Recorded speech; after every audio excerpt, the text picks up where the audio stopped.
Boyaz parçalı sevili çiner, aşkın aşkına kızgamar. Tunusuz vazyesin sama, karnım zağık, ternur paspas. Tunusuz vazyesin sama, ankin zağık, ternur paspas. That I don't know. Yeah, same as that. You are both parts. You're tall and good. I got a nice brown. Everything is so nice, clear. But you're been born for me, for the girl, you know, for me. Boy, Günün manır mermeri, akat çalır kezgan mari. Günün manır mermeri, akat çalır kezgan mari. Tunis varsan ay saçari, ankin zağık ternor pasvat. Tunis varsan ay saçari, ankin zağık ternor pasvat.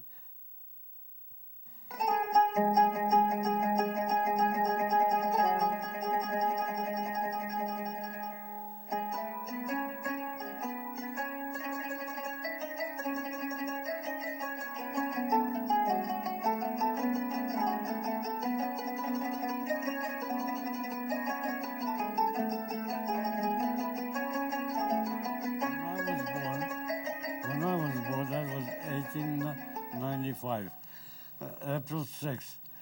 And after, that was Easter week. Christ, he resurrected from grave, went to the heaven. And that's why they, father and mother pick up resurrection, Armenian, Haroutun. That's the Haroutun Armenian language. And after massacre come, so 6 months old, massacre come, they were killing people left and right. My father left the home around the country. You know, some Kurdish big shot, he went over there, safety first. And my mother had left me down first floor. And he says, I'm going to, bunch of women over there, I'm going to get my baby down the first floor. They told him, are you crazy? What, you go over there, they kill you. He says, I don't care what they do to me, I want to get my baby. So he come and got me. I was 6 months old, that massacre. So from there on, that was that. First we go to church. After the church, go home. Have a breakfast, you know. After breakfast, you pick up your books and everything. And father or mother, somebody bring in children, tell the teacher, my children is yours. You do anything you want with them. Yeah. So my father, he took me and called the teacher over there. This boy is belong to you. You do anything you want. Flesh is yours, and bone is mine. That means you the boss, you're going to do educate them. That's all, that was that. So from there on, we had to go obey the teachers. When the teacher come, we see him coming, everybody quiet, you know, sit down, and the teacher come, goes, says by this, then he says, everybody sit down. Then we sit down, then they start the class, all different classes, you know, mathematics, a lot, about 11 kind of the items we always had to learn. Map. I learned the United States from the map. With all the world from the map. They teach us. We had to learn the language, Turkish language. We learned the French language. Lately, they start putting English language to learn because people were coming for English come, pass through Paulo, French come. They all open up orphanage over there, pick up Armenian children, take care of the children. Orphanage. That's the Paulo. Arazdan iki de az evvel kendisi. az Jehovosasi, Asteregaskasi, Ego Goskamiana, Yes. Dikana Gedi, Mardin Yadi. Yeah. Huh? That's right. I don't know, you're going search for Amen. Heimer Wargis, Yasubiasi, Anugo, Yarasi Gamako, Inches Yergig, Numes Yergrivra, Durmes Hasabil, Hanabazor, Hasmezor. Yeftomuz Badisme, Vorbes Yemen, Tohum Miros Badabanas, Yemin Daner Izmezi Portusun, Alpergia Izmez Amlen Çarikleri, Zikoy Arkayıçun, Zorüçun, Yazık Takavoçun, Amen. Anano, Yavako, Sırpo, Amen. Let's finish. Prayer. Very good. Yeah. Very good. Yeah. Okay. Can we understand? Armenian church religion separates women from the men. They got a story all covered up. Just the could say, women pray up there, men pray down. So your man, you don't go wrong, because you're in the down. If you see a woman, you're gonna go like that. You know, you feel something in your heart. That's why Armenian church separates the woman from the man. I leave that country because that was a slave country. Turk was slaving us. They couldn't do anything they could do, you know, for themselves to kill Armenians, rob their houses, everything, take the young woman to their harems, and little children too. Somebody speak to make them a Turk out of it. So that was that. Turks, I don't feel any good. Turks, only few, I say about 25% conscientious. They don't like what was going on. But 75% barbaric people. Their language is wonderful language. You can learn easy and sounds good. But their hearts, they want to kill Armenians, get their woman, they take girls, they take children, they take property, they take anything they could get around there. You can't go court because you're Armenian. They call you're atheist. You know what atheist means? They think you're atheist, but Armenia is not that atheist. Nothing come good. It's done, it's done. 2 million of them. Yeah, Armenia is still under Turkish control. Yeah. They took the country over. Just a few, maybe a couple 100,000 Armenians here and there. Some big Kurds, Turks, they maybe hold us back. They take care of them, protect them, you know. My cousin, when I was working in the store, and this massacre started, they come to my cousin from the store, took her to the jail, started chopping up fingers, nails, dogs. No, they did all the worst thing in the world because he was hero. He wanna fight to free the Armenians, but they know they got his name. They took us. They didn't even let see his children, his wife or anything. His wife was not a Turk. Took him over to be his wife, but they chopped him to pieces. That's what they did. Those are the Fedai heroes. Armenian heroes, they were getting together to free the Armenia. But they got them all of them. They got them all of them. They killed them all. Yeah. Some of the little children, they took them to raise them to be a Turks. Yeah. Beautiful girls, beautiful women, they took their harems. They could never get free. My cousin, one of my cousins, first cousin, she was married Turkish officer, but he saved the whole family. Nobody can touch them. You had a brother, sister, uncle, cousin, niece, nephew. They're Armenians. They killed them. So it goes in your heart. You can't get over. You cut your finger, you know you cut your finger. That's what they did. they massacred 2 million Armenians. Palu, Karak, there's no Karaks in there. Only church of walls stay. Beautiful church we had, they destroyed. I live 1913 October. I got in France. Coming Turkey, Turkey, where Istanbul capital. But I didn't go in a city. One soldier told me, he says, "Hey boy, you come on down and look at Istanbul." I told him, "Heck with you and your Istanbul." "Oh," he says, "if you went down, I know what I was going to do. Well, I have to kill me or shoot me or do anything, you know." That's what their country.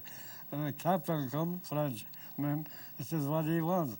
I say, "He wants me to go look at the town, Istanbul." I said, "I refuse to go." "You did want a good spot to stick." He said, "If you had to go over there and the Turks pick him up, you for put him in the army, you were dead." He says, "You're the best thing you did." That was that. That French, he says, "I wish I can kiss each other because it protect me, you know." I was on a French boat, Pekin boat.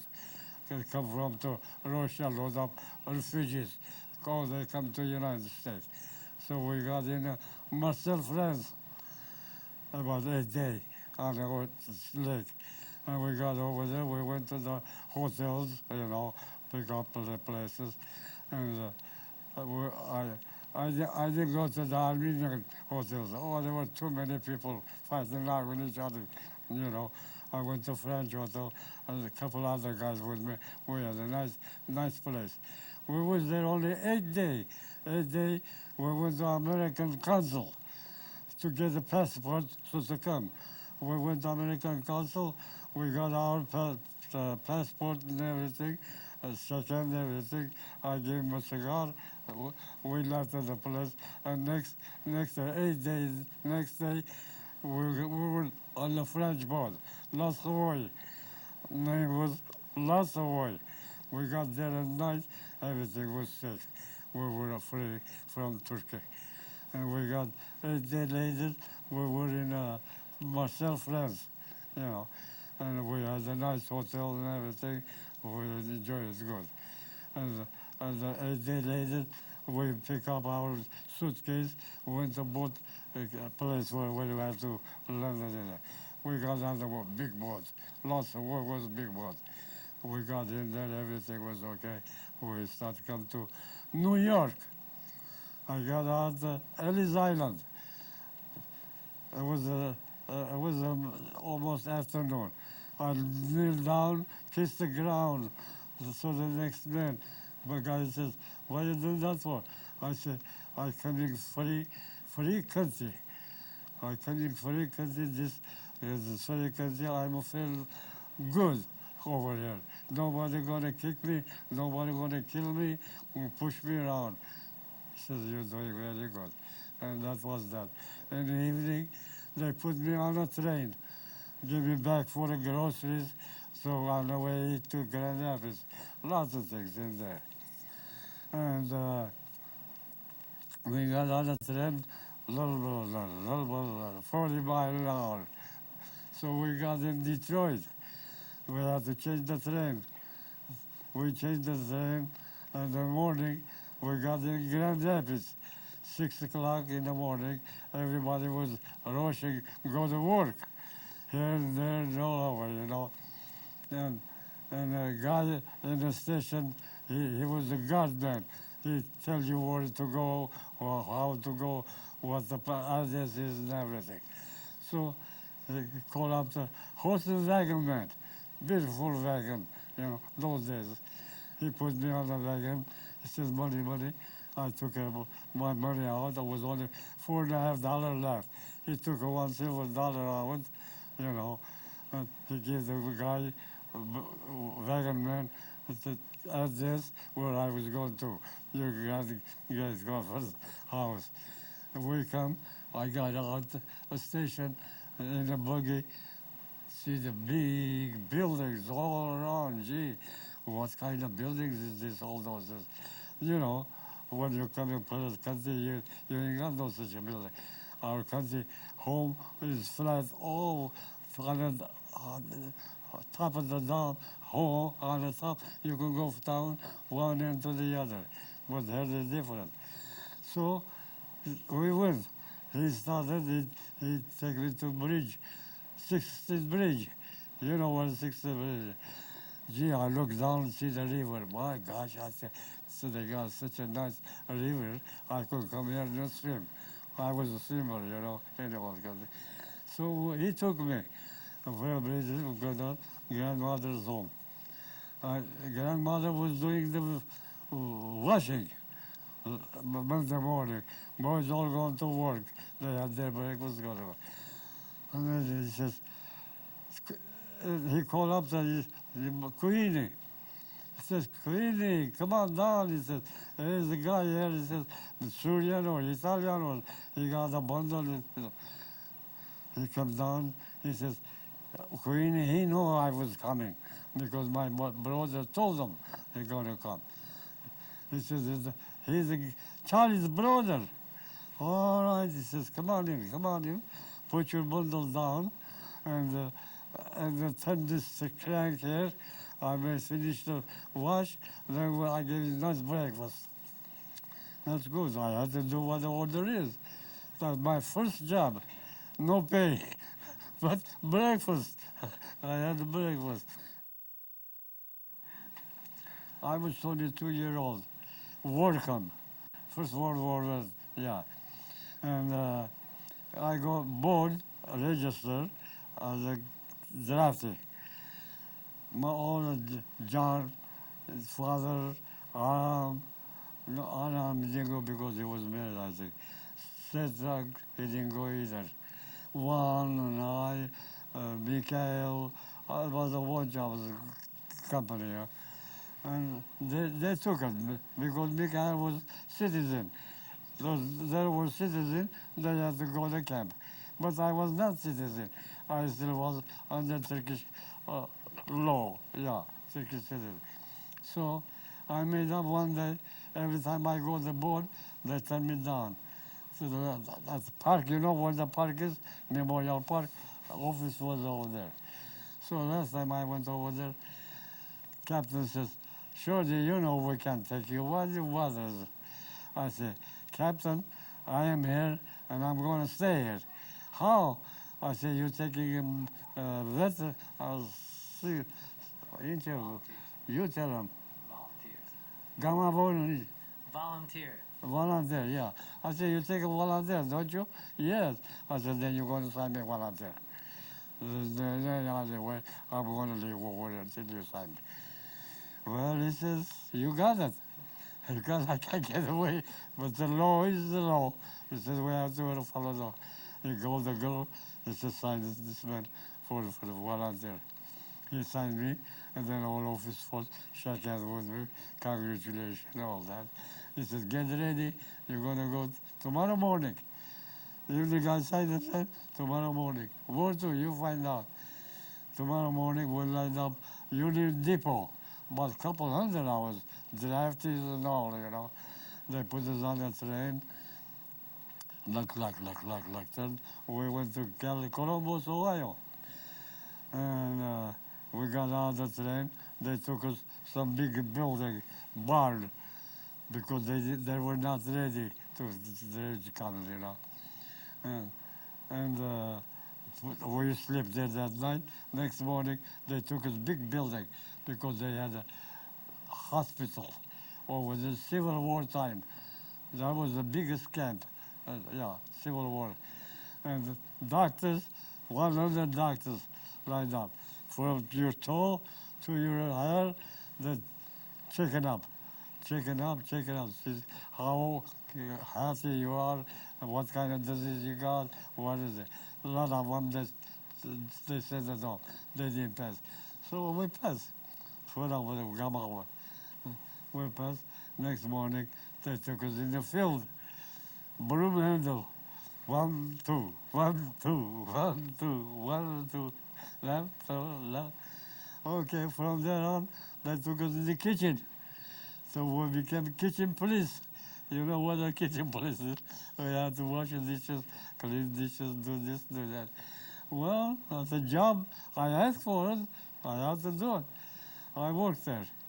I worked there about 3 months. Then I got sick. I got sick. They put me in the hospital. And the captain come and going, come and going. He told the nurses, "This boy going to stay here till he get well. Don't touch anything." So they did. They had to order, you know. After I was well, he come. He said, "Shorty, I got a job for you." I said, "Okay, anything you say, that goes with me." And he says, "Write a note, give it to me. 6th floor," he says, "you go up to 6th floor." So I went up to 6th floor. 30, yeah, 37-story building. The government bought that, made a hospital. Bought wounded guys from France, they come over there, get well, then go on. So I went over there, I looked around, gee, nice place. When the captain comes in, "Come on, Shorty, come on. This is going to be your job over there. This, all you got to do, take care of the dishes, you know, the medicine, and take care of the supplies. You go down the first floor, get the surplus, bring in, so they make a medicine." So I enjoyed it. In the morning, I had to be there 9 o'clock. I take care of everything. While the captains come, everything is ready. And then supplies, I go to the supplies room, get all the supplies around. So one time, captain says, "Hey, Shorty, where this supplies goes to?" I said, "Sir, I am just orderly, up and down. You give me order to come, and you got to give me the order, fill up this order, I'll take them upstairs. That's far as I know. If you want to know, it's your job. You go upstairs." He didn't do it. He didn't do it. And when they want to give me my discharge, I said, "I'm not going to take my discharge." "Well, for what?" I said, "I'm not citizen yet. You're going to give me my citizen paper first, then I get it." The captain shake his hands here, no, because I asked him, demanded. So he signed up, take a city hall, New York, to give me my discharge paper first. I mean, citizenship paper first, and next discharge paper, goodbye. I feel this way. This country is in a war, and these are the people. There's lots of people to do the work. So I went aboard every time. They turn me down, so I force them to me sign a paper. I like it. Not the uniform. I like to go because I was coming here from a slave country. We was a slave. They couldn't do anything they do, you know. So I was happy I was in the army. I had a protection. And I also figured maybe someday I could have my father and mother. But my father and mother were dead that time. And I had 3 brothers, 2 sisters left from that massacre. And I'm proud of it. I was in the army because army helped me to bring my brothers in this country. They signed up a paper. I was a good soldier in the army, you know. I did all the loan and everything, perfect. I got my discharge paper. It said #1 soldier. I didn't get no medal or anything, but I was good. They liked it. Well, they live good because they eat good food, good home, respect each other, love each other. That's make you feel good because your body be healthy. Something you see wrong, you close your eye. Your wife maybe making something wrong. Well, close your eye. Don't say that time, "Hey, you, no, get fight and arguing." It don't get you nowhere. It make it worse and worse. Woman is just just a mirror. If you hit them, it breaks, isn't it? A mirror breaks, you can't put them together. And once you break their heart, you can make up. But you make them, you love them, you take care of them good. When you're sick or anything she does wrong, don't come around fight you that's wrong. She got to do same thing to you. And when a boat do those things, nothing could break in there. You feel good, you're healthy, everything. That makes you healthy. Love your children, your wife, and yourself, and never fight, argue each other, never tell a lie to your wife that you never did, you know. Don't hate anybody, you don't get nowhere. That's the life you gotta live.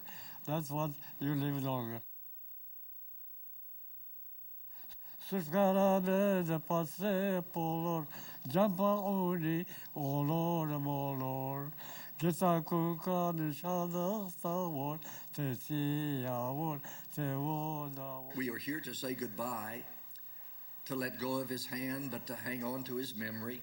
This is the most wonderful country in the world. People don't appreciate it. Well said, Harry.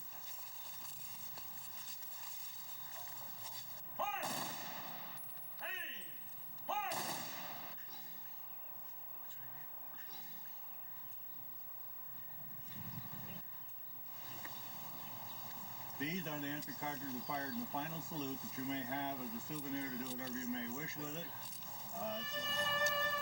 He says, all these years I've been nobody, and now I'm somebody. And I said, well, Pa, you've always been somebody to us.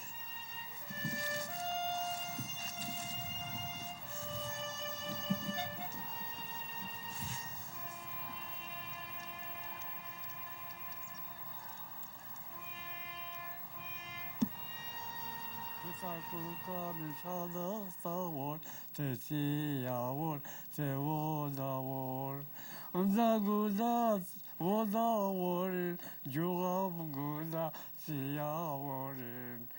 Zaguda